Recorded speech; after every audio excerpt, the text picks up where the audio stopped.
ప్రస్తుతం దేశంలో ఎన్నికల వ్యవస్థ ఎలక్షన్ కమిషన్ ఇంతకు ముందెన్నడూ లేనన్ని తీవ్రమైన విమర్శలు ఎదుర్కొంటూ ఉంది. వాళ్ళ వ్యవహార శైలి కూడా అలాగే ఉంది అనుకోండి.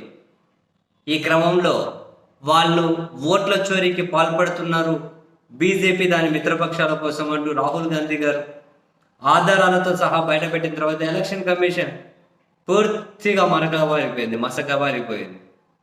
అండ్ అదే సమయంలో త్వరలో బీహార్లో జరుగుతున్న ఎన్నికల్లో కూడా ఎన్నికల కమిషన్ ఓటర్లను తొలగించి కొత్త ఓట్లను చేరుస్తూ ఇది మొత్తం ఓట్ల చోరీకి వాళ్ళు ప్రయత్నాలు చేస్తూ ఉన్నారు.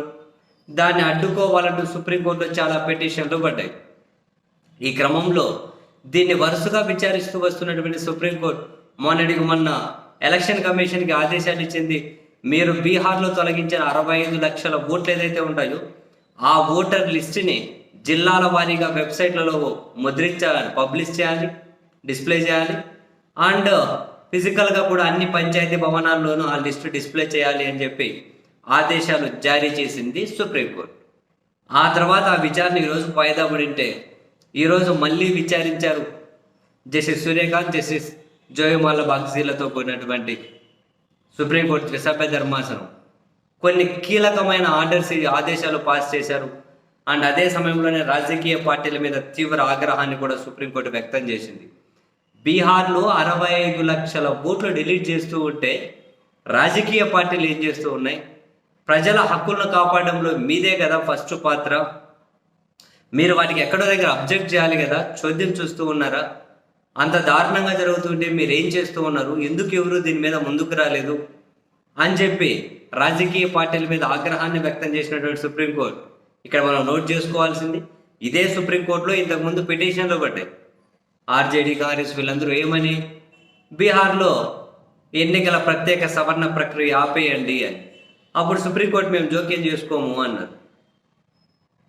సరే, ఇప్పుడు ఇన్ని లక్షల ఓట్లు తొలగిస్తూ ఉంటే రాజకీయ పార్టీలు ఏం చేస్తున్నాయి అని సుప్రీంకోర్టు తీవ్ర ఆగ్రహాన్ని వ్యక్తం చేసుకుంటూ ఒక కీలక నిర్ణయం తీసుకుంది. ఏమని, ఈ కేసులోకి మరో 11 ప్రముఖ పార్టీలను, దేశంలో 11 పార్టీలను ఇంప్లీట్ చేసుకుంటూ ఈ కేసులో వాళ్ళ కీలకమైన ఆదేశాలు ఇచ్చింది ఏంటి అంటే, ఈ రాజకీయ పార్టీలు వాళ్ళ కార్యకర్తలను నియమించి క్షేత్రస్థాయిలో డిలీట్ చేయబడిన ఓటర్లు ఎవరైతే ఉంటారో వాళ్ళు ఎలక్షన్ కమిషన్ సూచించిన 11 ప్రూఫ్లతో కానీ లేదా ఆధార్ ప్రూఫ్తో కానీ వాళ్ళు మళ్ళీ అప్లై చేసుకునే దానికి మీరు సహకారం అందించండి.